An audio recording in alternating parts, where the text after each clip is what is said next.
Encerrando esta edição do programa Nomes do Nordeste, Walter Carvalho nos fala sobre subjetividade e mistério no ato de ver e fotografar. Acompanhe. Walter, tu fotografa muito. Vladimir, por ver a idade próxima, ele é estilogravador, né?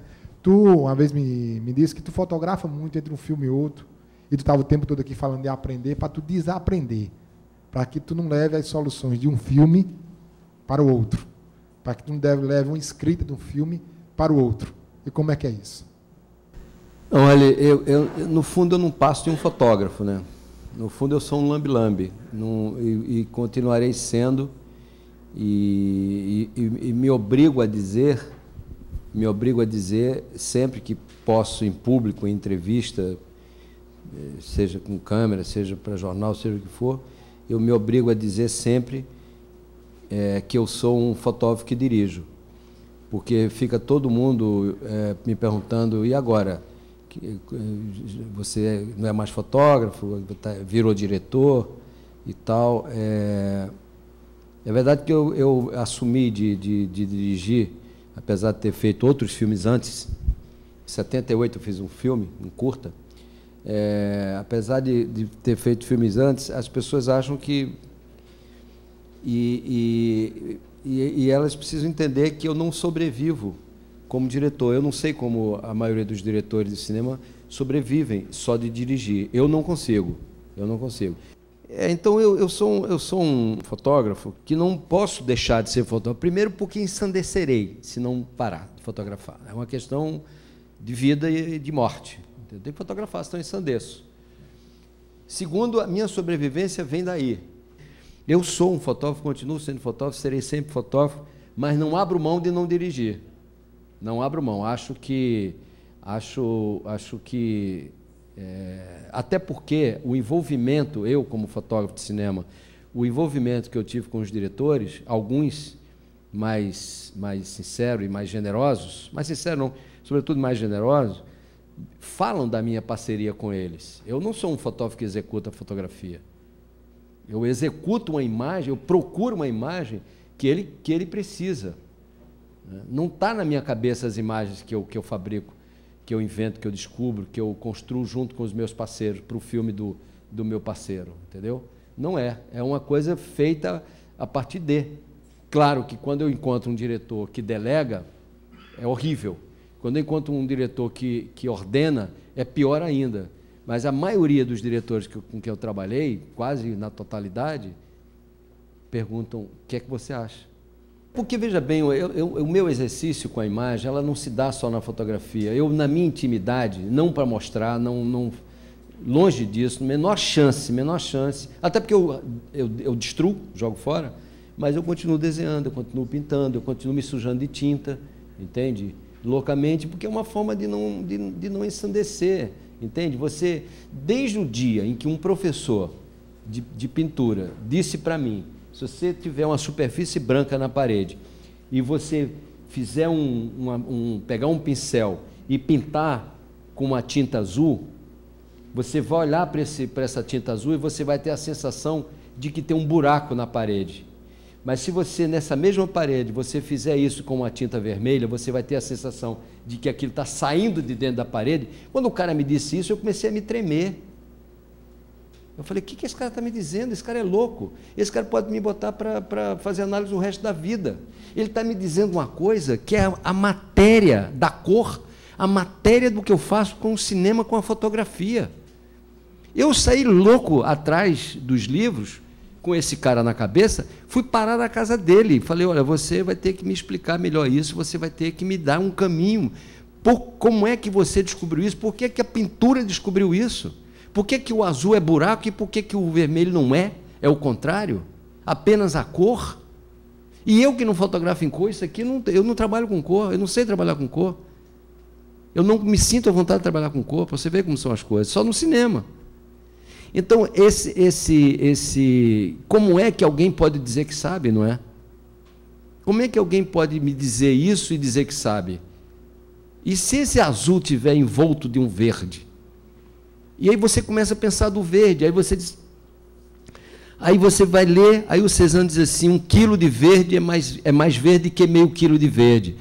Se você não tiver muito cuidado, você pira, você ensandece, pô. Tem uma imagem que eu tento passar através dela o meu comportamento em relação à imagem. Porque eu acho que não existe mais fotografia. Nós estamos vivendo o pós-fotografia, não é? E não existe mais. A questão hoje não é mais a fotografia, a questão hoje é a imagem. A gente não pode pensar mais em fotografia, né? A vida é photoshopável. Estou chegando a essa conclusão. Então, a questão não é discutir mais a fotografia, né? Pensar mais a fotografia, mas na imagem, né? De que forma é que eu imagino que eu possa abstrair a minha relação com o objeto? Como é que eu... Porque me interessa ver pela subjetividade do outro. Então, como que eu penso para me colocar diante do objeto sem que eu faça a mímese necessariamente daquele objeto? Então, eu comecei a pensar no objeto. E como eu vim dele, o meu início da minha relação com o fotógrafo, e, enfim, porque eu comecei desenhando, pintando também, não para mostrar, mas para mim, eu comecei a insistir na questão do objeto, desde a questão da perspectiva, quer dizer, desde a perspectiva, que é o que muda o mundo, né? Depois da perspectiva, depois de Brunelleschi, Leon Alberti para cá, não se fez mais nada. Quer dizer, há umas divergências fundamentais na história da pictórica, com Picasso, com Cézanne, com Pollock depois, mas, sobretudo, Pollock só é por causa do Picasso, né? Na perspectiva, né, como que você representa o objeto na perspectiva? Como que você representa? Então, tem leis que os caras descobriram, inventaram e desenvolveram, que você entende o objeto daquela forma, a representação daquele objeto num plano bidimensional, e você acredita que aquilo tem 3 dimensões, há uma ilusão de que aquilo te dá 3 dimensões, e quando, na verdade, só tem 2. Pensando no objeto, eu peço a vocês que imaginem um cubo. Um cubo, simplesmente um cubo. Um cubo tem 6 lados, certo? Mas quando você observa o cubo com 6 lados, você só consegue ver 3. Não há menor possibilidade de você enxergar mais do que 3. Se você pegar o cubo diante de você e for torcendo ele, tentando enganá-lo, quando você enxergar o 4º lado que você está pensando, sumiu o outro. Então você só vê 3. Porém, entre o que você vê e o que você deduz, existe uma suposta poesia. Existe algo de desconhecimento, de misterioso, de subjetivo, que é exatamente o que me interessa. É exatamente entre o que eu vejo e o que eu não vejo que existe um mistério que me atrai. Até porque isso é na vida, no amor. Eu sempre digo, quando dou esse exemplo, essa metáfora, esse exemplo, eu sempre digo que não dispa seus amantes com rapidez. Vá aos poucos. O objeto precisa ser reconhecido aos poucos. Há um mistério em cada face do objeto, há um mistério entre cada distância do que você vê e do que você não vê, aonde reside uma poesia, aonde reside o amor, aonde reside a vida. A vida nada mais é do que esse eterno, essa eterna busca do que você compreende e do que você não compreende. Então, os filmes, para mim, é a mesma coisa. Eu estou dizendo tudo isso para dizer para ele que, da mesma forma que eu entendo o objeto, eu entendo o filme como um objeto. Me interessa não o que está dito no filme, mas o que está sugerido, o que não está dito, o que não está revelado. Isso é o que me interessa. É a subjetividade. Por isso que eu digo sempre que não cansei de imagens despotencializadas, de clichês. Eu estou cansado do filme de autoestrada, de highways. Eu estou querendo um filme dos atalhos, né?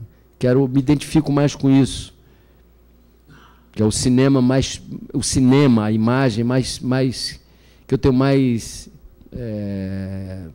proximidade.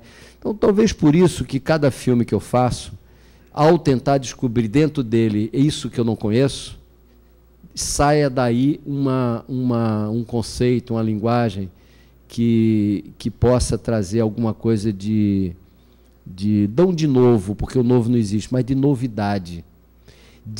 Mais do que novidade, de interesse pela subjetividade de quem vê. Ao atuar dentro da subjetividade do outro, ao se revelar aquilo que eu conceituei, ao interesse do outro pelaquela linguagem.